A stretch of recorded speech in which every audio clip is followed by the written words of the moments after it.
Mike here with Backpacking TV, and today we're going to talk about day packs. So we're getting into spring, which means a lot of people out there are looking to buy their very first day pack. So I wanted to make this quick little video to serve as kind of a guide to help you in buying that first day pack and making sure that your money is well spent. So today we're going to be talking about cost, we're going to be talking about a few different brands to look for, and we're going to be talking about some of the things that you might want to avoid when spending money on that first day pack.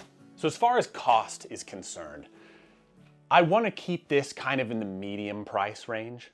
You'll find that some of the cheaper stuff may tempt you to upgrade, and some of the more expensive stuff might not entirely be worth it. So I feel like that mid-range is good, anywhere between 80 to 150 bucks. Now you don't have to stick to name brands, but name brands are kind of popular for a reason. So Gregory, they make great stuff. Osprey, Solomon, Kelty's on the cheaper side. Even the stuff you find at REI, the REI branded equipment, is good. That's good stuff, and it's not that much money. Keep an eye out for on the rise brands as well, stuff like Hyperlight Mountain Gear. They make stuff. It's a little more expensive than what we're talking about today. Gossamer Gear makes really good stuff. I've got one here. In terms of features, I'd say the biggest one would be H2O bladders. Other things to consider: do you use trekking poles? Some backpacks come with little loops for trekking poles. Is the backpack breathable? Does it have hip straps? That's another one. Some people like hip straps. When I'm hiking with a day pack, typically I don't need hip straps and they just kind of get in the way. So these are all things to consider. So a few things that you might want to avoid are getting something that is a little bit too much. I feel like this is a good example. This is a Kelty Red Wing backpack. I got this as a day pack, I don't know how long ago, but I never use it because it's just too big. I was tempted by the fact that it's a 32 capacity. I know it can be appealing if you're spending money to say, oh, well, why would I get this smaller, expensive thing when I can get something bigger that's the exact same amount of money? Remember that we're talking about comfort here, so sometimes smaller is better. Something else to look out for would be multi-purpose bags, kind of like this Cotopaxi Mente here.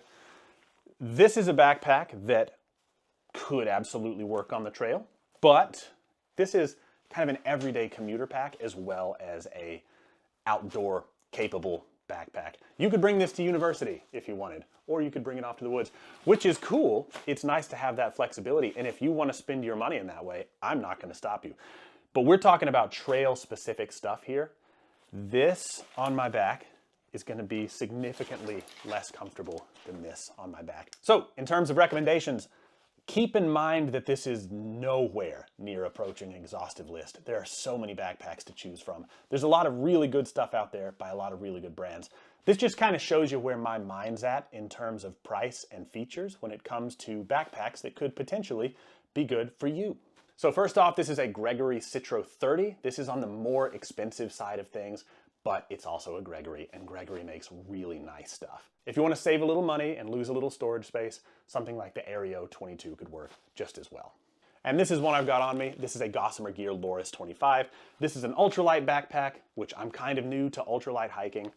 These are really nice. It's got a loop for your poles. And check this out. It's got a butt pad that you can take out and sit on. These things cost 135 bucks, which I think is very fair for an ultralight pack. Big fan of these. Something like this Trailblazer 20 is also great. This is much cheaper. Solomon makes nice stuff. And at 75 bucks, that's pretty good.